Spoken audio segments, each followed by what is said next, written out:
Assalamualaikum warahmatullahi wabarakatuh. Kembali lagi bersama saya Nurul Fadilah Kamran, salah satu mahasiswa Universitas Megarezeki Makassar, Prodi S1 Farmasi Alih Jenjang. Sebelumnya kita telah menyinggung tentang tantangan dan peluang farmasi.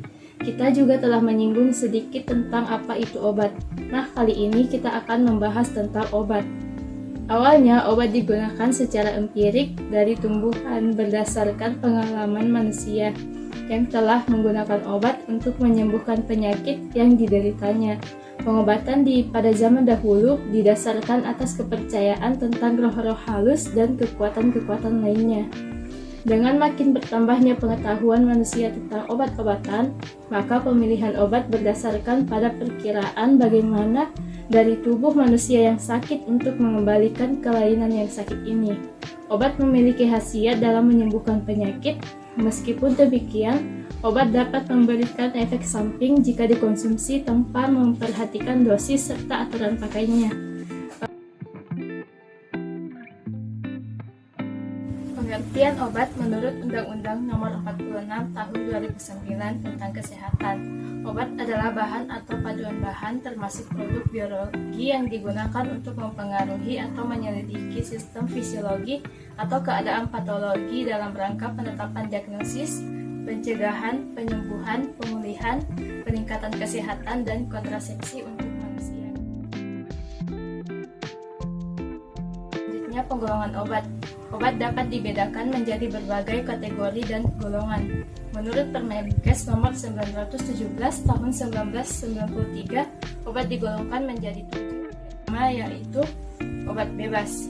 Obat bebas adalah golongan obat yang ditandai dengan lingkaran berwarna hijau dengan garis tepi hitam. Kode ini menunjukkan bahwa obat tersebut dapat dibeli secara bebas tanpa menggunakan resep dokter. Obat-obatan yang dapat dibeli secara bebas biasanya digunakan untuk mengatasi penyakit yang memiliki gejala ringan. Contohnya adalah paracetamol, vitamin, multivitamin, dan antasida. Selanjutnya adalah obat bebas terbatas. Obat ini ditandai dengan lingkaran biru bergaris tepi hitam. Penggunaan obat ini pun harus mengikuti aturan pengobatan yang tertera pada kemasan.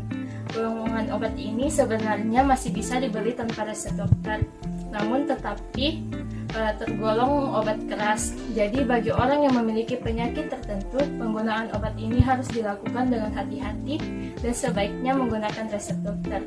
Berikut adalah peringatan yang tercantum pada kemasan. Yang ketiga adalah golongan obat keras. Golongan ini hanya bisa didapatkan dengan resep dokter.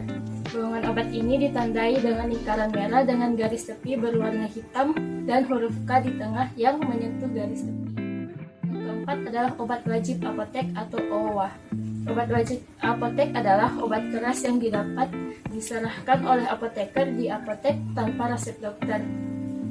OWA merupakan obat keras yang dapat diberikan oleh apoteker pengelola apotek atau APA kepada pasien. Walaupun apoteker boleh memberikan obat keras, namun ada pernyataan yang harus dilakukan dalam penyerahan OWA. Kelima adalah obat golongan narkotik. Narkotik merupakan golongan obat yang paling berbahaya. Golongan obat narkotik mempunyai simbol seperti tanda plus dalam lingkaran berwarna merah. Obat golongan narkotik adalah obat yang berasal dari tanaman atau bukan tanaman, baik sintesis maupun semisintesis, yang dapat menyebabkan penurunan atau perubahan kesadaran, hilangnya rasanya sakit, dan dapat menimbulkan ketergantungan. Untuk memperolehnya harus dengan resep dokter dan apotek wajib melaporkannya, jumlah dan macamnya. Selanjutnya adalah obat psikotropika. Obat psikotropika adalah zat atau obat alam, baik alamiah maupun sintesis, yang bukan narkotika yang berkhasiat psikoaktif melalui pengaruh selektif pada susunan syaraf pusat yang menyebabkan perubahan khas pada aktivitas mental dan perilaku. Golongan obat ini ditandai dengan lingkaran merah dengan garis tepi berwarna hitam dan huruf K di tengahnya yang menyentuh di tepi garis persis seperti obat. adalah obat herbal. Obat herbal adalah obat yang diramu dari tanaman-tanaman tradisional berkhasiat yang digunakan untuk pengobatan penyakit-penyakit tertentu. Sekarang ini obat herbal menjadi pilihan utama dan pengobatan karena hasilnya yang sudah terbukti dan tidak mempunyai efek samping seperti pada kebanyakan obat-obat medis.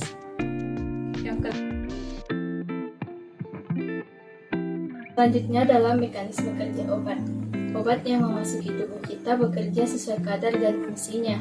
Salah satu bidang yang mempelajari bagaimana tubuh bereaksi terhadap obat-obatan itu sendiri adalah farmakologi. Di dalam farmakologi ada aspek farmakokinetik yang berkaitan dengan pemahaman seluruh siklus kehidupan obat di dalam tubuh. Ada 4 tahap utama farmakokinetik. Yang pertama adalah absorpsi, distribusi, metabolisme, dan ekskresi. Biasa disingkat dengan ADME. Yang pertama adalah absorpsi obat. Absorpsi adalah masuknya obat dari tempat pemberian ke dalam darah. Tempat pemberian yang dimaksud bisa berupa mulut atau obat oral atau minum, rektum atau suppositoria, dan intravena atau berupa infus atau suntikan. Setelah masuk ke dalam tubuh, obat akan mencari jalan menuju siklus sistemik yang merupakan tempat diserapnya oleh tubuh. Pada obat oral atau diminum misalnya, tempat absorpsi utamanya adalah usus halus yang memiliki permukaan absorpsi yang sangat luas. Kecepatan absorpsi dalam metabolisme obat sangat dipengaruhi oleh banyak hal. Misalnya obat yang dihirup atau inhalasi lebih cepat diserap tubuh dibanding obat oral. Yang kedua adalah distribusi. Distribusi obat adalah proses penyaluran obat dari siklus sistemik ke jaringan dan cairan tubuh. Cepat atau lambatnya proses ini sangat tergantung pada aliran darah dan struktur maupun ikatan protein yang terdapat pada obat. Pada tahap ini, efek samping dapat terjadi saat obat berefek di tempat lain selain anggota tubuh yang ditargetkan. Misalnya untuk pereda nyeri, organ yang ditargetkan mungkin otot yang sakit di kaki, namun efek sampingnya iritasi lambung bisa terjadi. Berbeda dengan obat yang untuk sistemik saraf pusat, harus menghadapi pertahanan yang hampir tidak bisa ditembus, disebut penghalang darah otak. Ini melindungi otak dari zat-zat berbahaya seperti racun atau virus. Selanjutnya adalah metabolisme. Metabolisme adalah segala sesuatu yang memasuki aliran darah, baik ditelan, disuntikkan, dihirup, atau diserap melalui kulit atau di bawah kulit. Di sini zat-zat secara kimiawi diolah dan diubah oleh protein yang disebut enzim. Banyak produk yang menguraikan enzim atau metabolit kurang aktif secara kimia daripada molekul aslinya. Tujuan metabolisme adalah mengubah obat yang larut lemak menjadi larut air, sehingga ginjal dan empedu dapat membuang sisa metabolisme tersebut keluar dari tubuh melalui proses ekskresi. Yang terakhir adalah ekskresi. Ekskresi obat adalah proses pembuangan sisa metabolisme obat keluar dari tubuh oleh ginjal melalui urin, baik berbentuk utuh maupun dalam bentuk metabolitnya. Sayangnya proses ekskresi ini terganggu akibat penurunan fungsi ginjal yang biasanya terjadi dengan presentasi 1% per tahun.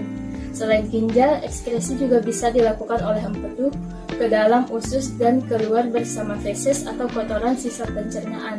Dalam jumlah kecil, sisa metabolisme obat juga dibuang melalui paru-paru, eksokrin atau keringat, ludah, payudara, dan kulit. Tadi penjelasan saya mengenai obat. Kurang dan lebihnya mohon dimaafkan. Wabillahi taufiq wal hidayah. Wassalamualaikum warahmatullahi wabarakatuh.